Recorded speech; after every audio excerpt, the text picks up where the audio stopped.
আসসালামু আলাইকুম সম্মানিত ভিউয়ার্স এবং আমার প্রিয় প্রশিক্ষণার্থীগণ, আজকে আমরা শিখব অ্যাকিউট অ্যাবডোমেন অর্থাৎ পেটে ব্যথা। পেটে যে কোনো প্রকার ব্যথা হলেই আমরা তাকে বলি অ্যাকিউট অ্যাবডোমেন।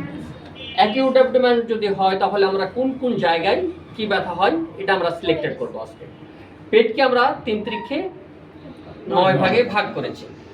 তাহলে 9 ভাগে ভাগ করলে এই অংশ ডান হাইপোকন্ড্রিয়াক। এই ডান হাইপোকন্ড্রিয়াক অঞ্চলে যেখানে হাত দিয়েছি এই অংশের নাম কি?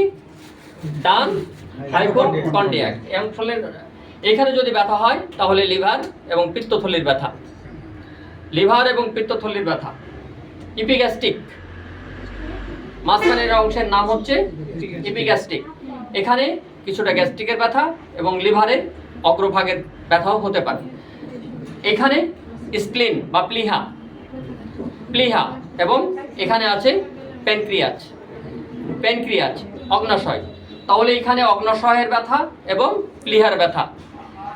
আর এবার এখানে আবার আরেকটা অঙ্গ আছে, আরেকটা অঙ্গ আছে পাকস্থলীর কিছু অংশ, ফান্ডাজ, এখানেও কিছুটা ব্যথা হতে পারে। এরপর আসি কোন অংশ? এটা কি অংশ? 9 অংশের ডান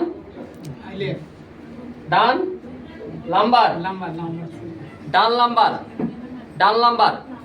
এই লাম্বার এরিয়ায় আমার কিডনি আছে, ডান লাম্বারও কিডনি, বাম লাম্বারও কিডনি। কিডনিতে যদি কোনো ব্যথা হয়, পাথর হয়, তাহলে এখানে ব্যথা করে। ঠিক আছে? আচ্ছা, মাঝখানে পাকস্থলীর মৌন অংশ, মাঝখানে বলি আমরা এই অংশের নাম কি? গ্যাস্ট্রিক। আম্বলিকাল অঞ্চল, এখানে আম্বলিকাল অঞ্চল। আমরা সাধারণত আমাশয়ের ব্যথা হলে আম্বলিকাল অঞ্চলে ব্যথা হয়। তাহলে এখানে হচ্ছে কিডনির ব্যথা, এখানেও কিডনির ব্যথা, এখানে কিছুটা গ্যাস্ট্রিকের ব্যথা এবং কিসের ব্যথা হতে পারে? নাভির চতুর্পাশে হলে আমাশয়ের ব্যথা। তাহলে এই গেল আমার 6 অঞ্চল। এবার আসি ডান আইলিয়াক, অ্যাপেন্ডিসাইটিসের ব্যথা এখানে হয়। অ্যাপেন্ডিসের ব্যথা হলে এইখানে। তারপর এখন রুগী আমি মনে করি আমার ফিমেল রুগী, ওভারির ব্যথাও কিন্তু এখানে হয়। অ্যাপেন্ডিসের ব্যথা হয়, ওভারির ব্যথাও হয়। এখানে বাম ওভারি, বাম ওভারি, এখানে ডান ওভারি। তাহলে বাম আইলিয়াকে আছে বাম ওভারি, ডান আইলিয়াকে ডান ওভারি। কোন রোগীর ক্ষেত্রে? মহিলা রোগীর ক্ষেত্রে। আচ্ছা, এখন মহিলা পুরুষ উভয়ের ক্ষেত্রে এখানে ব্যথা হতে পারে। সেটা হচ্ছে বাম আইলিয়াকে কোন ব্যথা? কনস্টিবিউশন অর্থাৎ কোষ্ঠকাঠিন্য, কোষ্ঠকাঠিন্যের ব্যথা।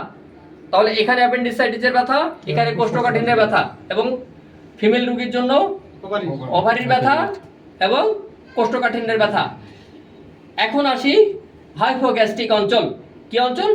হাইপোগ্যাস্ট্রিক অঞ্চল। এখানে যদি ব্যথা হয় তাহলে কি ব্যথা হতে পারে? ফিমেলের ইউটেরাস, মেল ফিমেল উভয়ের আছে মূত্রথলি। তাহলে ফিমেলের ইউটেরাস আর মেল ফিমেলের উভয়ের আছে মূত্রথলি। এই ব্যথা এখানে হয়ে থাকে। এখন কথা হচ্ছে যে ফুড পয়জনিং জনিত কারণে ব্যথা হলে পুরো পেটেই ব্যথা হয় এবং তখন টক ঢেকুর থাকবে। ঠিক আছে? এবং পেট হবে গাঢ়, পেট হবে শক্ত। আচ্ছা, পারফোরেশন জনিত কারণে হলে পেট শক্ত হবে, পেট শক্ত হবে অর্থাৎ পেট যদি নাড়িভুড়ি ছিদ্র হয়ে যায় শক্ত হবে, কিন্তু তার পেট কি আছে? মাশাআল্লাহ নরম। ঠিক আছে? আচ্ছা, এরপর প্যানক্রিয়াটাইটিস হলে সমস্ত পেটেই ব্যথা হবে এবং কলিথিয়াসিস হলে এই ব্যথা এখানে হবে কিন্তু ব্যথা আবার এই দিক দিয়ে উঠবে। তাহলে আমরা এই পেটের 3 ত্রিক্ষে 9টা অংশে কোন জায়গায় কোন ব্যথা হয় আমরা আজকে শিখলাম। Thank you viewers. Aslamuddin first এইডার চ্যানেলের পক্ষ থেকে আপনাদের স্বাগতম। আসসালামু আলাইকুম রহমতুল্লাহি বারাকাতুহু। এখানে এদিকে ছবি নিয়ে নাও সবার লাস্টে দিয়ে। ছবি শুধু এক জায়গায়